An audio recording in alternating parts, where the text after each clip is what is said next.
Hi, welcome to this guide to meditation. I'm going to explain a little bit about why we meditate and what meditation's about, and eventually how we might bring ourselves to start a practice of meditation. So bringing meditation into your life.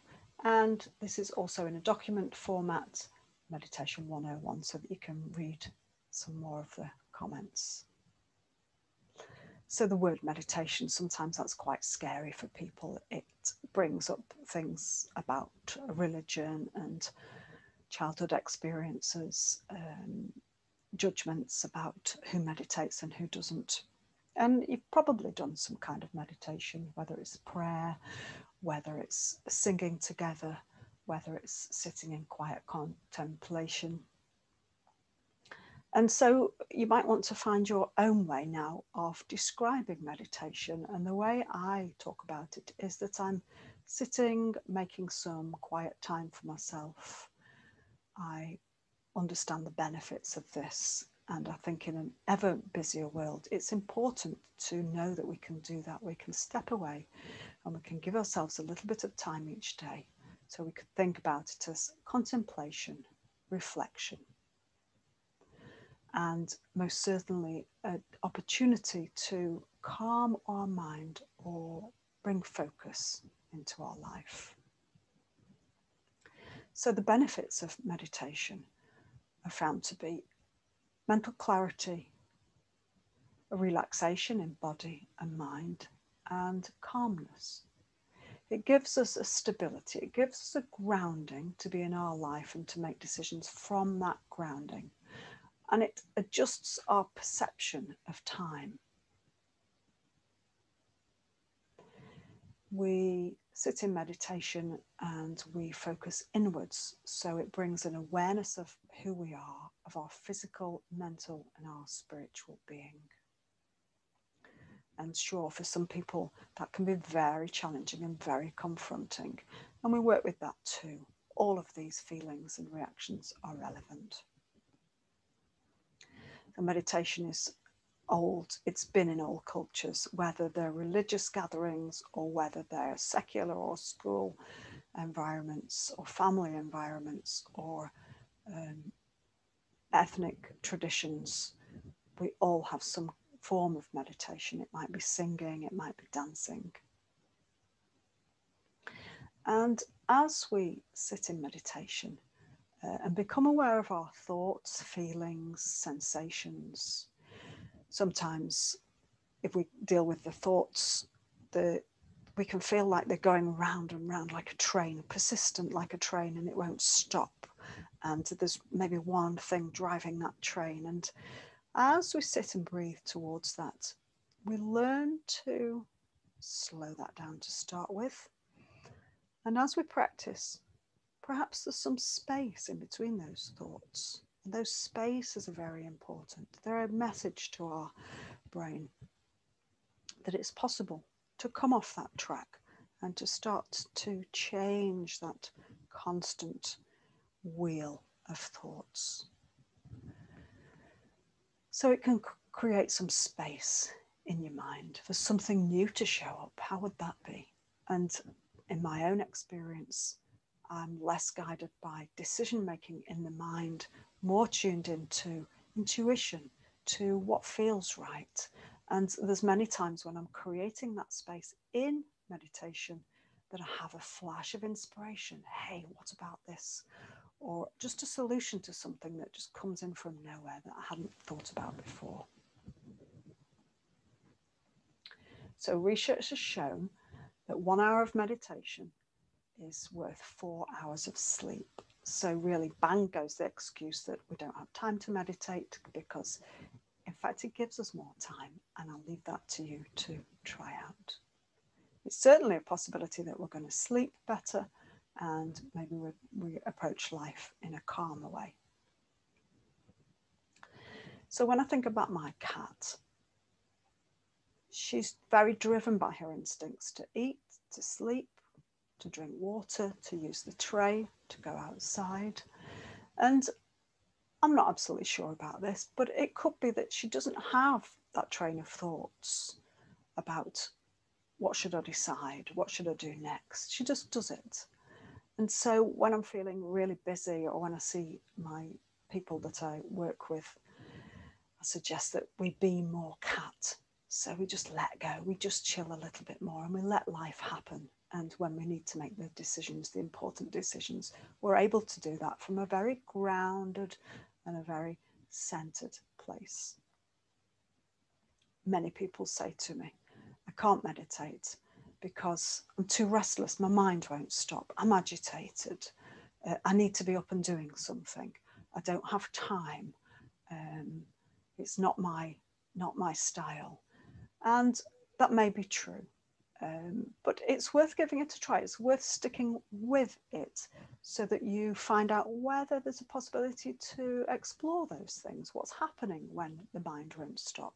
What's happening when you want to jump out of your seat at every moment to get up and do something? And there's lots of different kinds of meditation. So what we're going to look at in this program is to learn to sit with a basic meditation following the breath, and we're going to explore a few different styles. And then we've also got the possibility of our meditation being our walking or our running or our growing vegetables or our digging the garden, something else that brings that space, it brings that groundedness, and it brings that slowing down of the mind, that slowing down of thoughts. And just a word of caution that if you are suffering from PTSD or trauma, panic attacks or anxiety, just be sure that you get guidance from somebody. Be sure that you've got somebody to ask the questions of, somebody to go to help you to be safe in your meditation. So we talked about how it might be challenging to sit and meditate. And meditation is a practice. So the first time we do it might be something very, very new. And even 10 or 20 years on, you'll have experiences where it's really difficult to sit down and meditate. However, a practice is something that you bring into your life, you do on a regular basis, and you become more familiar with it. I know that there was lots of different techniques that I came across, and I was overwhelmed. Well, which one shall I choose? How am I going to fit these all into my daily practice? And eventually I honed into the ones that worked for me, and that was what I choose. I've got different kinds of meditations for different needs, different situations. So if you think about when we first got a mobile telephone, perhaps we learned how to text with it, and then we were landed with a smartphone, and we didn't know how to turn it on and off. And slowly we find out all those different ways of doing that, and we become more familiar, so we don't even have to think about it anymore. And that's a little bit how meditation works. We start to feel more comfortable, more at home with it. It starts to feel less strange, and we start to reap the benefits of it. So just two suggestions of what might happen. Early on, as you start to meditate, you'll find the benefit of taking that small amount of time for yourself. And I suggest starting with a small amount of time. And you'll start to notice how it is to bring your awareness inside onto your whole mental, physical landscape. And so you'll start to be aware of what emotions are there, what thoughts are there, and what sensations are there. And those can also be positive. They can be joy or apprehension or passion, something that's really driving you and lighting up your life. And it usually guides us towards what we desire and what our needs are in life. So when's the best time to do your meditation? Well, early morning, as soon as you step out of bed, because as soon as you start the day, other things take over. We find things that we need to be doing, other people call on our time. So if you can plan that to happen just after you get out of bed, find your quiet space, then I suggest that that's the best time, and I want you to find what works for you. It might be before you go to bed at night. That might be your contemplation time.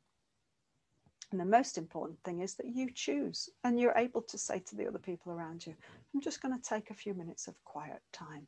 I'm just going to close the door. I'm going to turn off the telephone. I'm not contactable for the next 10 minutes or so. And find the discipline to be able to stick to it. So starting with a week, because you're worth it. You're worth the benefits that meditation is going to bring into your life. So how do we do that? Well, I have a video, Preparation for Meditation, which I invite you to watch, and that talks about practical sitting. Do we sit on a chair or a cushion, and how do we do that? So I invite you to watch the video, Preparation for Meditation. There's also a document that goes with this current video that you're watching, which explains a little bit more in the background. And we'll start with a straightforward meditation of following the breath. And then weekly, we'll explore some different styles until you land on the one that's right for you.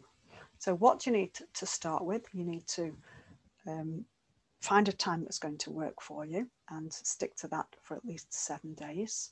Find that quiet place. And there's nowhere in the world which is completely quiet. So we'll work with that as we get into the meditation and learn a little bit more.